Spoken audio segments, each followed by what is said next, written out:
بسم اللہ الرحمن الرحیم الصلاة والسلام علیک یا رسول اللہ وعلی آلک وصحابک یا حبیب اللہ۔ اللہ پاک نے قوم سمود کے ہدایت کے لیے اپنے نبی حضرت سیدنا صالح علیہ السلام کو بھیجا۔ قوم سمود کو اللہ کریم نے اتنی طاقت عطا فرمائی تھی کہ وہ پہاڑوں کو تراش کر گھر بنا لیا کرتے تھے۔ حضرت سیدنا صالح علیہ السلام نے جب اپنی قوم کو کفر و شرک سے بچنے کا فرمایا اور ایمان لانے کی دعوت دی تو انہوں نے آپ سے ایک معجزہ طلب کیا۔ وہ یہ تھا کہ آپ ہمارے سامنے پہاڑ کے اس چٹان سے ایک ایسی اونٹنی نکالیے جس میں فلاں فلاں صفات ہوں۔ چنانچہ آپ علیہ السلام نے دعا مانگی اور چٹان سے ویسی ہی اونٹنی نکل آئی جسے وہ چاہتے تھے۔ اونٹنی نے باہر آ کر ایک بچہ بھی پیدا کیا۔ یہ معجزہ دیکھ کر کچھ لوگ ایمان لے آئے مگر باقی نہ لائے۔ اس بستی میں ایک ہی تالاب تھا۔ آپ علیہ السلام نے قوم سے فرمایا کہ ایک دن تالاب سے اونٹنی پانی پیے گی اور دوسرے دن قوم پیا کرے گی۔ اس کے علاوہ تم لوگ اونٹنی کو نہ مارنا اور نہ ہی قتل کرنا ورنہ عذاب آ جائے گا۔ چند دن تو یہ معاملہ چلتا رہا مگر اس کے بعد کیدار نام کے ایک آدمی نے بستی والوں کے کہنے پر بدھ کے دن اونٹنی کو قتل کر دیا۔ آپ علیہ السلام نے قوم سے فرمایا تم سب 3 دن بعد ہلاک ہو جاؤ گے۔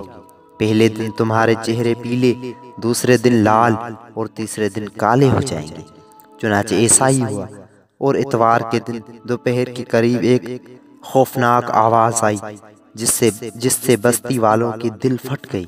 اس کے بعد شدید زلزلہ آیا اور پوری قوم، پوری آبادی تباہ ہو گئی اور سب ہلاک ہو گئے۔ حضرت سیدنا صالح علیہ السلام ایمان لانے والے چند افراد کے ساتھ پہلے ہی سے بستی سے روانہ ہو کر جنگل کی طرف جا چکے تھے، اس لیے یہ حضرات محفوظ رہے۔ اس بستی کے آثار آج بھی مدائن صالح عرب شریف میں موجود ہیں۔ اونٹنی کی خصوصیات: یہ اونٹنی جنت میں جائے گی۔ اس اونٹنی کو قرآن مجید میں اللہ کریم نے اپنی اونٹنی فرمایا ہے۔ یہ اونٹنی ایک دن میں تالاب کا سارا پانی پی جاتی تھی۔ جس دن اس اونٹنی کے پینے کی باری ہوتی اس دن یہ اتنا دودھ یعنی ملک دیتی تھی کہ پوری قبیلے کو کافی ہو جاتا تھا۔ اس کا سینہ 60 گز کا تھا۔ قیامت کے دن حضرت سیدنا صالح علیہ السلام اسی اونٹنی پر سوار ہو کر میدان محشر میں تشریف لائیں گے۔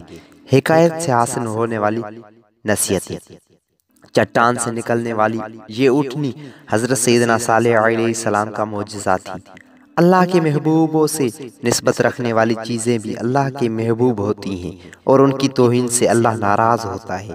اللہ والوں سے نسبت رکھنے والی چیزوں مثلاً ان کے گھر، لباس اور استعمال کی چیزوں کا احترام کرنا چاہیے۔